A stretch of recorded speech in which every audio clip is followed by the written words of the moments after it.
Walton World, welcome to Live with Candice Kris. Welcome to the show. Very happy Friday. Happy Friday. Happy Friday. I feel good. Yeah. I like this color on you too. Look good. All that means, work it in. That means you look okay. Yeah. Okay, let me see. It's always a beautiful day when it's Friday. It feels good. Yeah. It feels good. Yeah. I like this color. I like the light color here with the dress. It's just all, you look so you. golden-y. I look golden? Yeah. You got to glow. You glowing. Yeah. Yeah, no, it's in the jeans. It's in the jeans. So does this one have a name? I know you name your different No, looks. it's the same look that I've had. Ain't no different. I'm used to you switching up No, we haven't switched. It's the same. every day. What do you have for the weekend? I have a show tomorrow in Osceola somewhere. I don't even know. It's for an auction. That's all I know. Okay. So it should be fun. Easy show. I Probably love not it. the best thing for me, but I got to do what I got to do. Chris? You know? Chris? And I keep on telling you to call me so I don't have to use my nebulizer anymore. Y'all can see I have a whole voice now. Hello, inhaler. My little inhaler. And I told Chris I'll pass it on. I need to pass it on. I really to do you. need it, so I'm going to remind you. It over the helps. weekend. Like if anyone is suffering with their voice, please go get one of those handheld nebulizers. Yeah. Just use regular old saline. And it's funny because It helps your vocals. I've seen a million singers use them, but now that I've seen you use them, like it really does work. It's amazing. Yeah. And then I had to learn how to talk with my stomach. So that's really was, it's interesting. That's why you got this sultry Jamaican. I don't know where. I do notice it's not as high pitch as it used to be. So that's what you was going for anyway. We'll see what happens. See. But we got a great show lined up for you guys, and we got to get into it now. So let's start with the breakdown.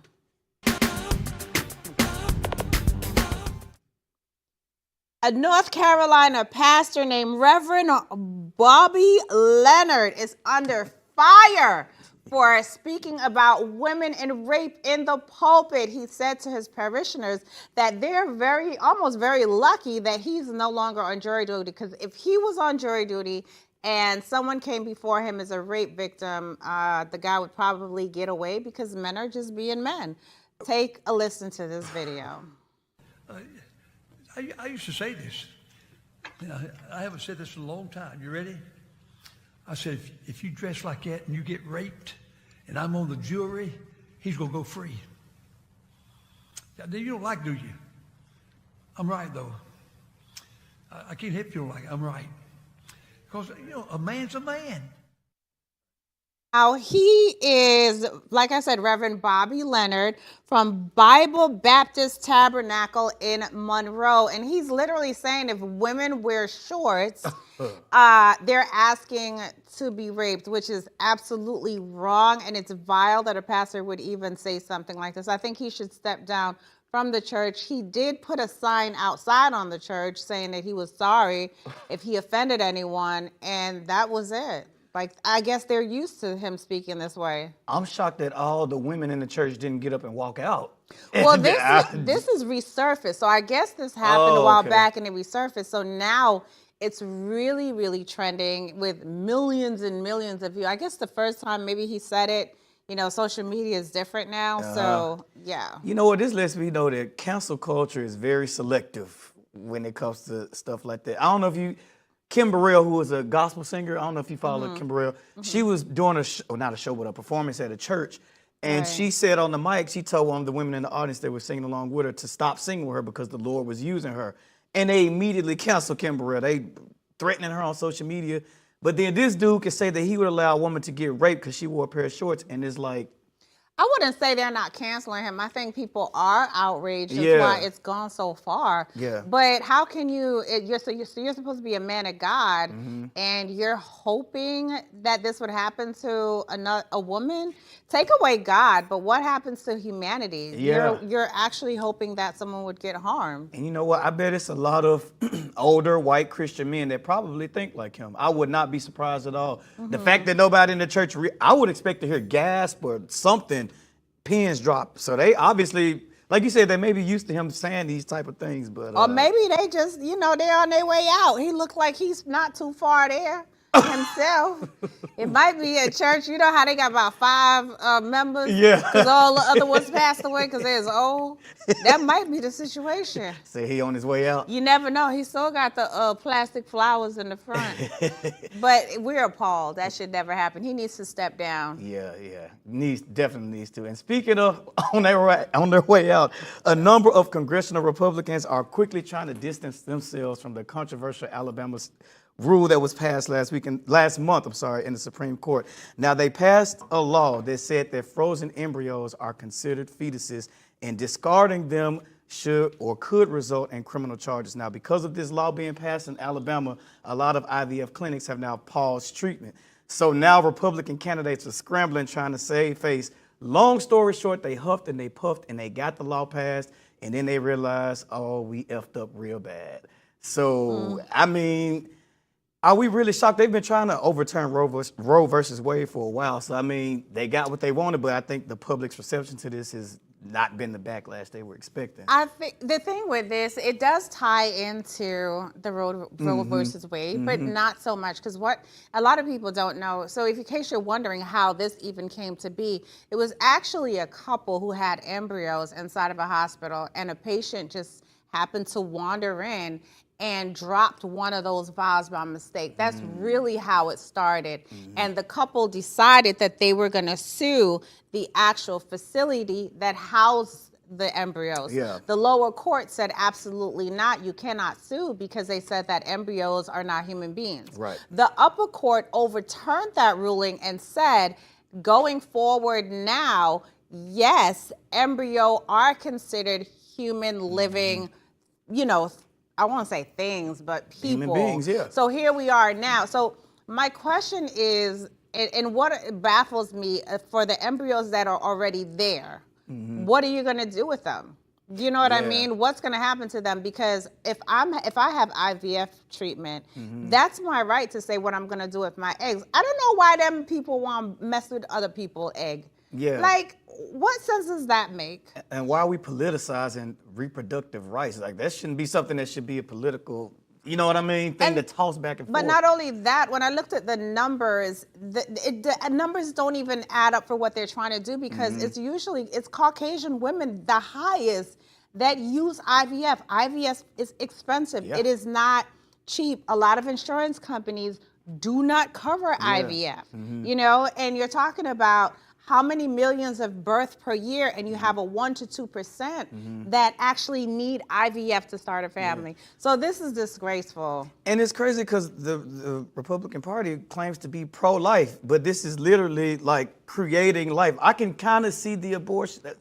Well, I can understand the argument, not saying I agree with it, but to stop somebody from creating life, that's a whole different argument. So I couldn't really understand what their position on it in the first place.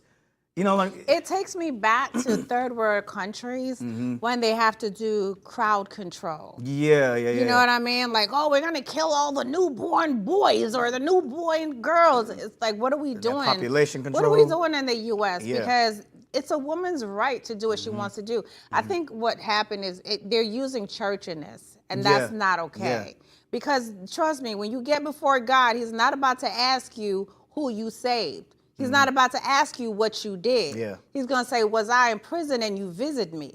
Was I hungry and you fed me? Yeah. You know what I mean? Yeah. So we have this thing all twisted around on what it means. And it's unfortunate. I feel bad for the women that are really struggling to have kids. Yeah. And that's their only way to do it. I can't imagine the families that were in the process of going through IVF treatment and then to have it paused because a law got passed. Oh, yeah, because a lot of the treatments are stopped. A lot of the clinics just stopped. So that's thousands of dollars that because it is expensive, as you said, so that is just unfortunate. But not only that, I got to circle back to and think about, okay, so if you stop IVF treatment, you're going to have baby mill houses. Because what's going to happen now is you're going to have a bunch of women that are pregnant that are going to be surrogates. You're going to have that pop up everywhere. Yeah. Is that going to be safe? Who's going to pay the insurance on that? You're going to raise the insurance rates already for people that can't afford it. Yeah. So it's just a trickle-down effect. It just doesn't make any sense. I'm just curious to see how all these Republican GOP candidates are going to save face with this, because this is what they fought for. So I'm curious to see how they're going to what is the rebuttal they're going to have to this backlash? They're backing away from Backing it. away.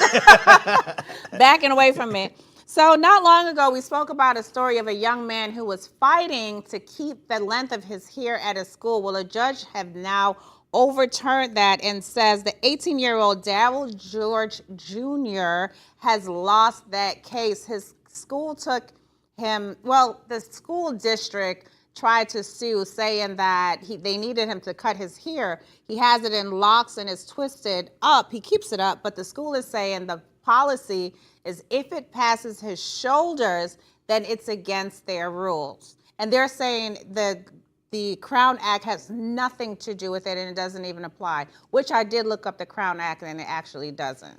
My thing is, why do they care? But if that's I'm going to play devil's advocate. Come no, on, help me. If that is the school's rules, that is the school rule. Now, if other kids, if you can tell me white kids, Chinese, Europe, what in a green, whatever, if their hair is long and they don't have to cut their hair, I have a problem with that. Which But if that's their policy, that's their policy. No, I agree. Rules are rules. But Darryl, the kid, has come out and said that they only pick on me. Now, I don't know if that's just him saying that or if it's true. But I just feel like there's so many other things to focus on in our academic institutions. Sad. Kids are performing way below their grade level on a national average, and we worried about hair length. Like, it just seems like a stupid thing to be focused on. No, absolutely. You know what I is. mean? Absolutely. But it's unfortunate because he lost. Now that says to us, what's going to happen in the future? We're going to have these kids going to court because they don't want to cut their hair. Yeah. It's not okay. Yeah. But on that note, a lot's not okay. The world is not okay. But we got to take a short break, guys. We'll be right back after this with so much more. Welcome, world. Hey, man. The Candice Kris Show. Let's go. Come on. Hey. The Candice Kris Show.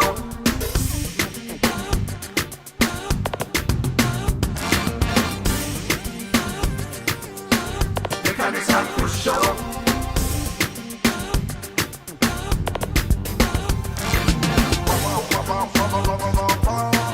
The Candice Kris Show. Hey, man. The Candice Kris Show. Let's go. Come on. Hey. The Candice Kris Show.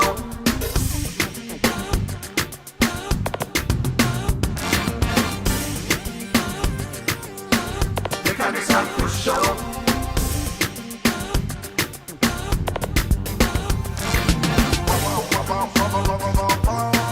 The Candice Kris Show. Hey, man. The Candice Kris Show. Let's go. Come on. Hey. The Candice Kris Show.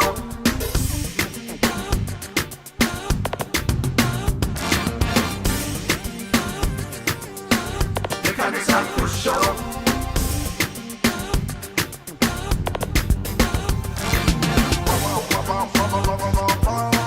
The Candice Kris Show.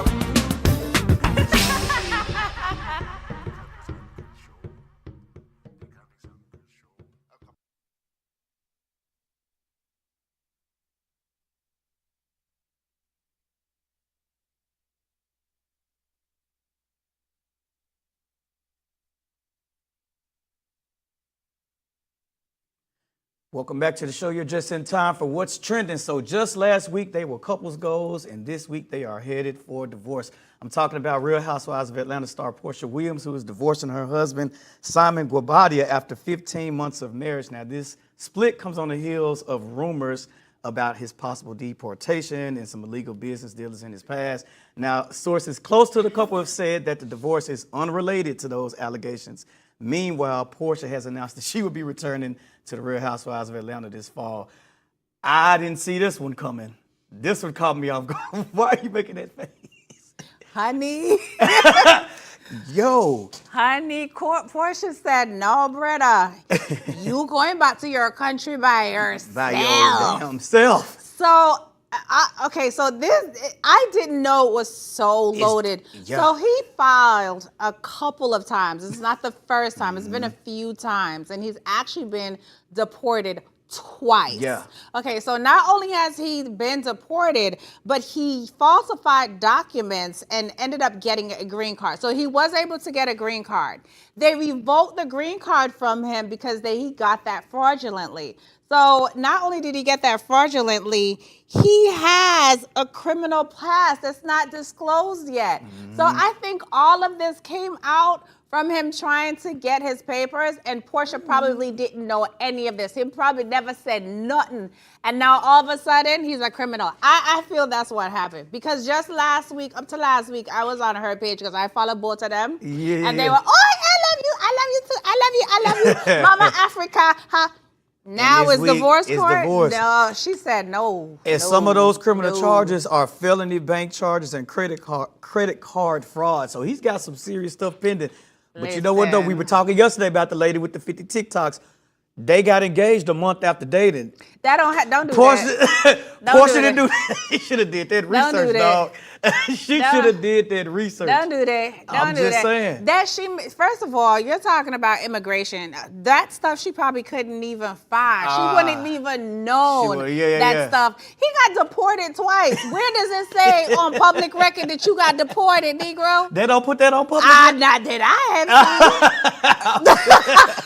No, I was just asking because you came to the country from another country. So I didn't know. Maybe you would know some Oh, type don't you talk about me coming to this I know your country status now. is good. She's good. Don't y'all play with I'm me. just saying. No, I'm just saying. I'm I thought legal. that type of stuff was public. I would think. I can't. I left Jamaica. We went to Liverpool, England first, and then we went to New York. I'm good. So you legit, her papers. Hey, but you know what, though? I hate to say it, but a lot of people saying Portia kind of had it coming because Simon was married to her homegirl. They weren't friends. Oh my God. Or they was cool-ish or something. I can't. You know what? That's wrong with the world. Y'all use the word friends for everything. Just because you work with somebody doesn't make them your friend. Her and the girl worked together. Why do people do that? She didn't have any interaction with the girl besides they were on the show together. Supposedly they weren't friends. Man, if one of your coworkers that you brought to your house ended up with your ex-husband, you'd be like, yo. Why would I bring a coworker to my house? I'm just saying, they were filming at his house when he was married to the. That's what I'm saying. So she had Portia in her crib, and then now Portia's married her husband. That's a little sketchy, but I wouldn't worry about him. The problem would be with him, not her. I mean, well. Let me tell you something. If you could take my man, you could have him. Ooh, okay. He's not mine. I mean, well, look like she didn't get that pot of gold after all. I will pack him for you. I will send him on his way. I'll give him a nice bow, and I say, enjoy the work that I have done. You take the rest. Yeah, well, congratulations, Portia. I will never fight over no man. You must say, mad. Oh, me. 2001 out there. Hey, no. But I'll say this, she's got a hell of a storyline for the upcoming season. So she has a great storyline, but not only does she have a great storyline, she penned a deal with NBC to actually do scripted roles. So that means Portia's about to start acting. Yeah. She's about to start getting her coins in a really good direction. So yeah, divorce him. If him lie, absolutely. Ooh. Now, if she knew this and she's divorcing him because he can't get his paper, that's different. That's a whole nother episode. That's different. Yeah. But if he lied and she's just finding all of this out, absolutely. She needs to do like that lady and make some TikTok videos. Like, no. Listen, from my understanding, that lady has all type of free deals now. Oh, yeah. A whole lot, a lot. So we got to move on. This is so heart-wrenching because I know that we've seen this happen. Wendy Williams, we know that her Lifetime documentary is coming out very, very soon. And a clip with her and Blac Chyna was released very recently of how Blac Chyna is telling her she was her mentor and she really cares about her and she was always there for her. Take a look at this video before I go any further. You can call my phone whenever. I'm so serious. And I think I'm gonna be back and forth from New York, so I'm gonna be coming to see you more. Well, my real name is Wendy Hunter. Hunter. Yep. Mm-hmm. And I'm divorced. Yes. He's got no money. Yeah. Yeah. You can call my phone whenever. Now, Wendy is suffering from front temporal dementia and aphasia. Now, front temporal dementia is personality behavior, and that's a part of your brain that affects your language. So it's not full-on dementia, it's just her frontal lobe. But what's really, really sad about this is to see someone in pain like this and then have everyone say, yeah, yeah, yeah. I can't say yeah, because at the end of the day, she is a woman that worked for where she is. I remember her from New York on the radio station, and she worked her way up. Yes, she's had problems, you know, over the past, but I mean, I wish her well. The family is saying that they have no contact with her. They don't know where she is because, you know, she's under their guardianship. Right. So when you're under the guardianship, Britney Spears was under that too. Look how she turned out. Oh, Lord. But the family has no communication with her, and it's actually her niece that's doing the documentary that can speak to her every now and then, but the rest of the family has no idea. If I was her son, I would be pissed off at Lifetime and I would be pissed off at Black China. Only reason I say that is because obviously you can see that Wendy's not all the way there. Like, I don't know if she's on heavy medication or if that's just the dementia showing up on camera. But I feel like they're exploiting Wendy. Like, why would y'all film her when she's not? Because like you said, it affects your behavior and your speech. At one part of the clip we didn't get to show it, Black China, Angela White, told her, Wendy, I love you. And her response was, me too. So it's like she's not even, I don't even think she's, you know what I'm saying, cognizant of what she's saying. Like, I just feel like they're exploiting her. I would be pissed if that was my mom. I don't think they're exploiting. I definitely don't see exploitation because she did okay it. From what she can cognitively say right now is she wants to tell the truth. She wants to tell everything. She wants people to understand what she's going through, what that looks like. I mean, this is her choice. She can say no. She can definitely say no. She has said this is something that she wants to do. And if you're showing it, that takes a lot of bravery to even show that, to even go through that. I don't know. I don't find it exploitation because it's not as if it's her family that's doing it. They don't even know where she is. And if I was Blac Chyna, if there was really somebody I considered a friend, I wouldn't want them to be seen on camera like that. Just personal opinion. I feel like it's a little bit of exploitation. But nonetheless, I'm sure a lot of people are going to tune in to watch it because a lot of people do want to know where is Wendy Williams. But we got to move on, you guys. So Benzino gets emotional during his recent interview. That's exploitation. Stop. Benzino gets emotional during his recent interview on Drink Champs. Take a look at this clip. I don't want to talk about it no more. For 22 years, every time I do an interview, they ask me about Eminem. The fuck you want me to do? Come on, man. My daughter came into the industry figuring that, hey, I gotta be cool with Eminem because everybody's against my dad. You think this shit is fucking cool? Nah, man. Ooh, we're failing as a people. I think Benzino needs to go somewhere and heal and stop doing interviews.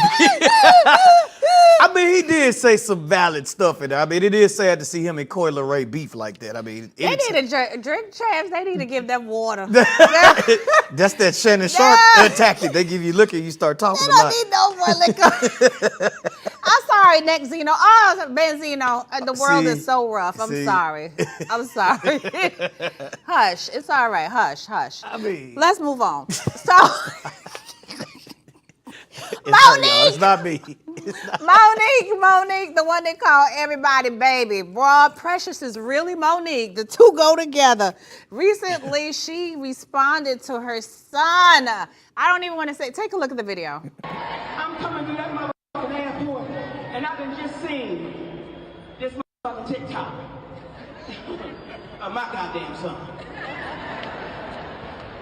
Had I known that nigga was gonna do a TikTok the day I brought him home, I'm gonna let y'all take that one. And you see your motherfucking child go on a goddamn internet and tell people all the fuck that you're not. And you just supposed to take this shit in stride. Okay, she's out of order. She's talking about her son. This is her child that she says a woman told her to tell him to F that nigga. That is your child. And all of this came from Club Shay Shay when he asked her, how's the relationship between her and her son? I'm going to say Nicole. Monique said it was okay, but her son responded and said, no, you basically said you don't want a relationship. You didn't want any kids. And this is it. I think the son is a little bit to blame too, because he didn't have to go on TikTok and because apparently in the past Monique has acknowledged that when she was new to fame, she kind of wasn't the best mom. So I don't know. And he acknowledged that he said that. He's acknowledged. So at this point, I feel like it was kind You're of an the attention parent. grab. You said what? She's a parent. I mean, You can't go around and call everybody pretty baby, big baby, baby, sugar, whatever you call the people, and then you're treating your son like this. Where's the grace that you have for your seed, that you have for Tyler Perry and everybody else when you're complaining? That's your child. You have a responsibility as a mother. You gave birth. But I mean, she acknowledged that she wasn't. Oh, come on, Precious. Come on, Precious. Well, that's our show for today, guys. We got to get out of here. Have a great weekend.